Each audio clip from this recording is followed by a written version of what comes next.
Bonjour, au menu aujourd'hui la BMW 320d Efficient Dynamics Edition, un petit tour en Clio Gordini à Genève, la Mito qui passe au Multijet 2 et enfin le Grand 8 version Ferrari.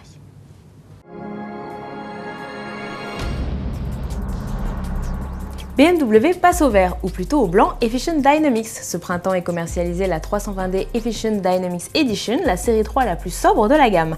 Alors son bloc 4 cylindres diesel de 2 litres et 163 chevaux ne consomme que 4 litres 1 au 100 pour seulement 109 grammes de CO2 par kilomètre. Résultat, cette 320d plus écolo est éligible à un bonus de 500 € quand sa sœur, la 320d classique, n'obtient qu'une centaine d'euros de ristourne avec 125 grammes par kilomètre. Les artisans de cette sobriété sont bien entendu mécaniques, récupération de l'énergie au freinage, système start and stop ou pneus à faible résistance au roulement.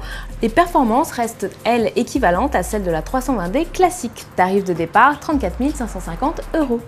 Après la Twingo, c'est la Clio qui passe à la livrée bleue à bande blanche. La Clio Gordini RS a été présentée à Genève et Renault livre une vidéo en situation sur le stand qui permet d'apprécier la sportive sous toutes les coutures. Deux châssis sont disponibles, Sport ou Cup en option, alliés à des freins d'origine Brembo et un train avant à pivot indépendant. Sous le capot, Renault reprend le bloc 4 cylindres de 2 litres de la Clio RS, mais avec 6 chevaux supplémentaires, 206 sur la Gordini au lieu de 197. La livrée de la Clio RS se trouve elle aussi remplacée par les célèbres bandes blanches sur fond bleu. Idem dans l'habitacle, volant et sellerie passent en mode Gordini, seules quelques touches de noir chromé comme le pommeau de levier vitesse donnent un petit peu de contraste. Du côté de l'Alfa Romeo Mito, l'évolution se retrouve sous le capot. Véritable laboratoire pour le département moteur de Fiat, la Mito accueillera en plus des tout nouveaux multi-air, le nouveau bloc Multijet 2. Ce moteur diesel 1.3 litre JTDM de 95 chevaux dispose d'un tout nouveau système d'injecteur Common Rail, de nouvelles valves et du système Start and Stop.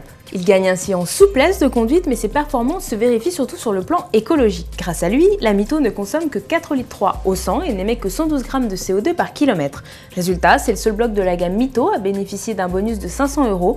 D'ores et déjà disponible en concession, la Mito 1.3 litre JTDM 95 chevaux Start and Stop en finition distinctive affiche un tarif de 18 700 €. Enfin, pour finir, bienvenue dans le monde de la démesure. Ferrari construit actuellement un parc d'attractions dédié à son image et baptisé Ferrari World sur la Yas Island à Abu Dhabi. Outre le plus gros logo Ferrari du monde, seulement 66 mètres de haut, le parc de plus de 200 000 m² sera doté de plusieurs grands 8 à la sauce rouge bien sûr. Sur ces premières images, on découvre l'avancée des travaux pour des attractions qui reproduisent au plus près les sensations de la course et de la vitesse. Alors un grand 8 disposera de wagonnets 4 places en forme de F430 Spider, un autre en forme de monoplace de F1 avec à la clé des vitesses de pointe à plus de 200 km/h. Mais pour jouer au pilote, il faudra attendre la fin de l'année. Allez, à demain sur autoplus.fr.